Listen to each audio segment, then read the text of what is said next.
C'est le plus grand port d'importation de véhicules d'occasion d'Afrique. Donc là, nous sommes sur le parc, sur l'un des parcs d'importation GTS à Cotonou. Cotonou, qui est la capitale du Bénin, c'est l'un des tout plus petits pays d'Afrique, à peine 12 millions d'habitants. À côté du Bénin, on a un très très grand pays, le Nigeria, 160 millions d'habitants.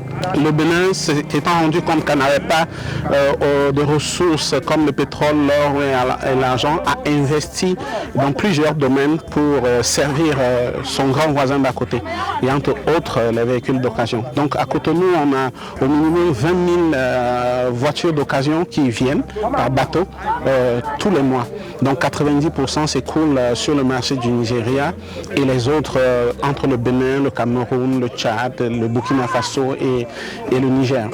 95% des voitures qui arrivent à Cotonou sont des voitures usagées, des voitures d'occasion qui viennent de l'Europe, de la France, de la Suisse, de l'Allemagne, de la Belgique, mais surtout des États-Unis et du Canada. On a 5% qui sont des voitures qui ont moins de 20 000 km au compteur et certains qui sont neufs, qui viennent à 0 km au compteur, qui viennent souvent de Dubaï et ainsi de suite. Un marché comme celui-ci brasse un certain nombre de catégories d'importateurs, aussi d'intermédiaires.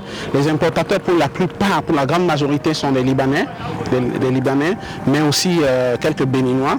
Et ensuite, on a les intermédiaires ou les revendeurs qui sont pour la plupart des Nigérians qui viennent racheter pour aller revendre au Nigeria. Et aussi sur place au Bénin, un certain nombre de personnes que nous appelons tout simplement des marcheurs. C'est-à-dire que leur rôle, c'est de passer d'importateur à importateur, faire le listing des voitures, les proposer dehors et ramener les clients et gagner leur part.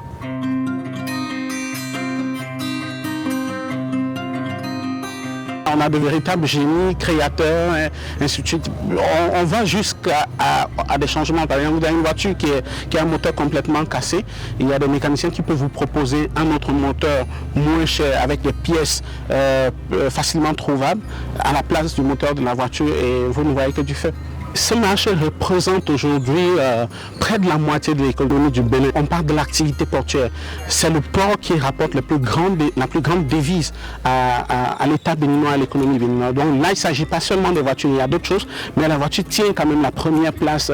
Donc ces voitures, quand ils arrivent, rapportent au marché béninois déjà le prix du transit pour chaque voiture qui sort, ça fait pratiquement 1 000 € pour chaque voiture qui doit transiter dans un de ces pays. Pour chaque parc, vous avez jusqu'à 6 à 10 personnes qui travaillent et des parcs, on en a des milliers ici. Je vais parler des importateurs. Pour chaque importateur, environ 10 personnes qui travaillent pour lui et on a des milliers d'importateurs ici. Vous imaginez le nombre de personnes qui travaillent. À côté, il y a les mécaniciens, il y a des tauliers, à côté, il y a des vendeurs de nourriture et tout ça. Donc ça représente vraiment quelque chose qui n'est pas seulement économique, mais qui est aussi social pour le Bénin. Actuellement, nous sommes en crise. On vend très difficilement parce que le Naira, qui est la monnaie du Nigeria, a vraiment chuté, compte tenu du coût du dollar aussi qui est un peu monté. Ça reflète de façon indirecte sur le Naira. Donc les clients ne viennent plus acheter ici. Mais les voitures que nous amenons, à plus de 90% sont consommées par le marché nigérian.